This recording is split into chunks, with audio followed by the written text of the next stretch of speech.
Ladies and gentlemen, it's a pleasure for me to introduce to you Dr. Njakri Damages. Yeah! Welcome to the show. My name is Dr. Damages, and we're coming to you from the greatest city in the world, New York City.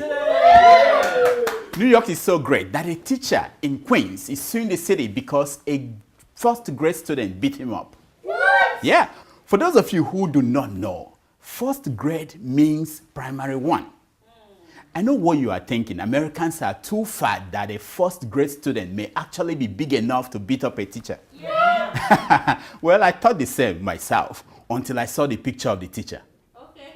Now, this teacher was a former football player. Yeah. He weighs over 220 pounds. What? Yeah. Now watch the encounter. I could say I would jump up on the. No, don't go!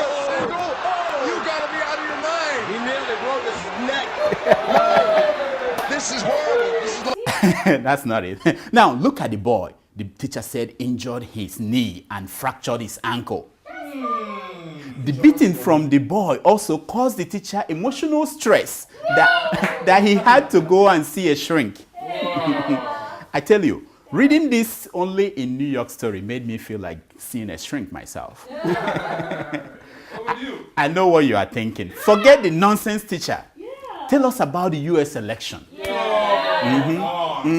Finally, we saw the other side of Mitt Romney that we've not been seeing. Yeah. I'm thrilled to let people also know the other side of Mitt, which you might not all get to see. And that's... Oh, dear. No, not that one. I was talking about Ann Romney. She appeared on a radio show and said that if elected, she will be worried about Mitt Romney's mental health. Oh yeah. Could it be that there is something she knows about the husband that we don't know? Like hidden bank accounts in Switzerland and tax returns? Anyway. So, did you watch the debate? Yeah. So you watched Mitt Romney whoop Obama's behind. I was expecting to see a debate between a president and a former governor. But what I saw was a lousy debate between a Kenyan and a Mormon who was trying to convert him. Maybe it was because it was 4 a.m. in Kenya and the guy was trying to stay awake. As for the Mormon, he did all he could do to convince everyone that he doesn't belong to a cult. At one point, I thought Romney was talking to an empty chair. And then I saw Obama looking at his notes. Imagine the insult. Immediately after the debate, Obama sent me an email asking me if he made me proud. Proud? I was like, you made me pook. To add salt to the insult, Obama then asked me for $3. For the first time, I wrote him back. I said, penny, I won't give you until you show up for the debate. Now, this is my take from the whole debate. I now believe that when Jesus resurrected, he came to America. And the manifestation of that is in the person of Mitt Romney. Still on losers, the Iranian president, Mahmoud Ahmadinejad, has lost his photographer. The photographer absconded from New York City after the United Nations General Assembly. He's now seeking political asylum in the United States. The guy's case is so weak that the US is thinking of denying him political asylum. And then he brought out a secret box containing nude pictures of Ahmadinejad. 2 pictures are making waves all over Washington, D.C. One is the picture showing Ahmadinejad with a man in bed. Yeah, and the other one was showing Ahmadinejad's small kidney, the very tiny kidney. Now, nobody will ever accuse the next man I'm talking about as having a small kidney. That is Arnold Schwarzenegger.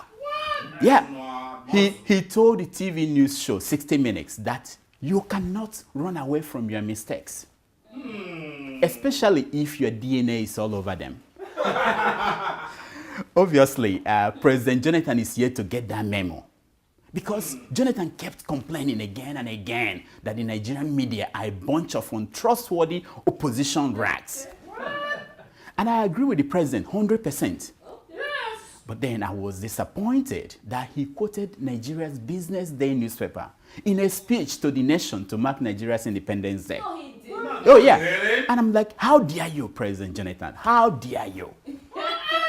Doesn't that make you a hypocrite, quoting an opposition's rag? Now, the newspaper had written that Nigeria improved by 100% in the corruption index ranking after taking bribes and giving bribes to Uganda, Sudan, so that Uganda and Sudan could skip the line and, that kind of thing. I feel sorry for President Jonathan. His instincts are always right. It is the people around him who are messing up. Right. Look at what happened when he went to church and told a joke that America and Nigeria are the two countries in the world that are fighting corruption. It was a joke, people. It was just a joke. But the stock of people in the church, they did not get the joke. So they refused to laugh. That lack of laughter made all this noisy online news media to think that the president was serious. No, not about corruption. I mean the joke.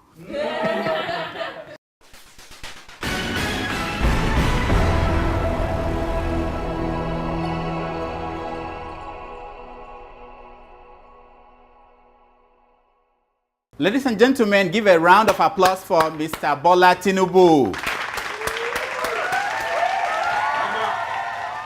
Welcome to the show, Mr. Wait Tinubu. a minute. Is he talking to me or to my son? Yes, I'm talking to you, sir. Is that how you address your elders? Sir? Nonsense. You people are not serious on this show. Pardon me, Governor Tinubu. Look at this foolish man. Don't you know that I was senator before I became governor? Sorry, sir. Governor Senator Tinubu. Look at this stupid man. Didn't anyone tell this idiot that I'm a titled man? Sir, Governor Asiwaju Tinubu. That's more like it. Welcome to the show. Thank you, my boy. Now, since we wasted a lot of time talking about this title, let me go straight into it. What does your wife think about your proposal to abolish the Senate? Oh no, she. Which proposal? I didn't propose anything. I no do anymore. Why? What My changed? wife showed me how much she makes every month in salaries, allowances, and bribes, and I didn't change my mind. Doesn't that vindicate your Look here, my position? friend. I don't want to be bankrupt. I know the craze. But sir, how will you be bankrupt? Listen, my friend. If I stop out from shopping, I have to pay up. I know the craze. Not even for the good of the nation? Now my papa get the nation. So, how is the merger talk with General Muhammadu Buhari going? I have knelt down for him. Now his hands are tied. What does that mean? He either agrees for me to be presidential candidate or go back to the man who suffers from elephantiasis Jonathan and collect another plane load of cash. It is that simple, Shogbo. Not even for the good of the nation? Now my papa get the nation. Wow. What did you learn from the United States Democratic Party convention you attended in Charlotte, North Carolina? That it doesn't matter if you smoke weed or not. Just master how you read from the teleprompter. Did President Obama actually invite you to the convention? You mean after seeing my FBI files? Yeah, this is because of the importance of this question. I invoked the U.S. Freedom of Information Act, and I was able to obtain the FBI file of Bola Tinubu. And yeah, here is the file, Bola Tinubu's FBI file. Oops. Moving on. There is this growing consensus that Governor Fashola has outperformed you. Do you agree? Nonsense. Shut up. He simply has more money at his disposal than I had when I was governor. How do you know that? It is my company that collects the damn money for him. Is it true that you receive billions of naira in payment from Lagos State? What do you think?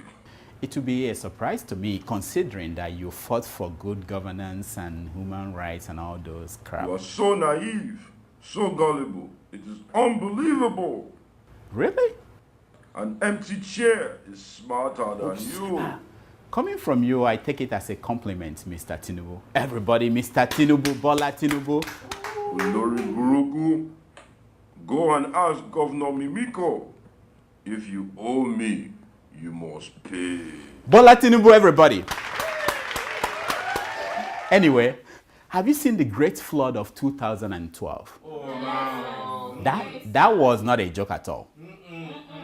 I don't mean the damage and the havoc. I'm talking about governors entering canoe and others walking on pools of water. No, it wasn't a joke. One governor, Peter B. of Anambra State, got his nyash exposed. Yeah. Before the flood, St. Peter was known to be a holy man who walked on water. Now look at what the flood reduced him to, Onisha market trader. I wonder how he dried his pants before he got into his SUV to drive away from the victims. No. Who squeezed the water off the governor's underwear? I'm just asking. But then there's someone who God is squeezing his wet underwear, and that is Pastor Enoch Adeboye, the general overseer of the Redeemed Christian Church of God.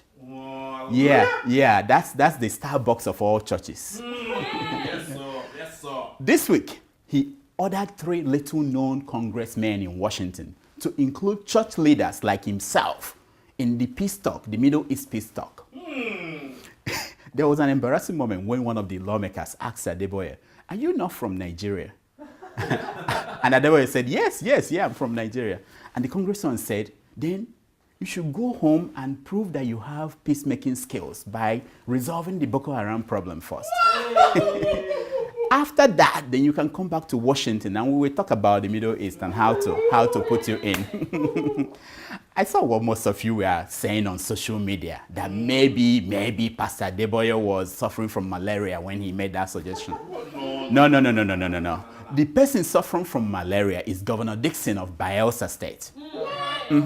This week, he pulled out red carpet reception for General Sani Abacha. No. It happens that the ghost of Abacha spoke to Dixon's acquaintances. By acquaintances, I mean Indian prostitutes. Abacha's ghost asked the Indian prostitutes to tell the governor to honor Mohammed, Abacha's son. So Dixon gave Mohammed Abacha the highest title in Ijoland, the Izon Ebidowe of Ijoland. For those who do not understand Ijo, it means the black axe of Ijoland. I said axe, not ass. Oh, come on, man. Come on. To understand the importance of this award, Dixon is the same governor who named Patience Jonathan a permanent secretary of Bayelsa State with a permanent office in Germany.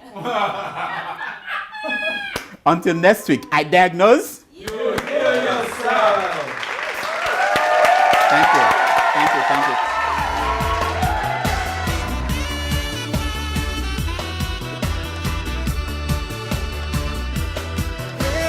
I'm on the rock, and then I take a stop. I had to run like a fugitive.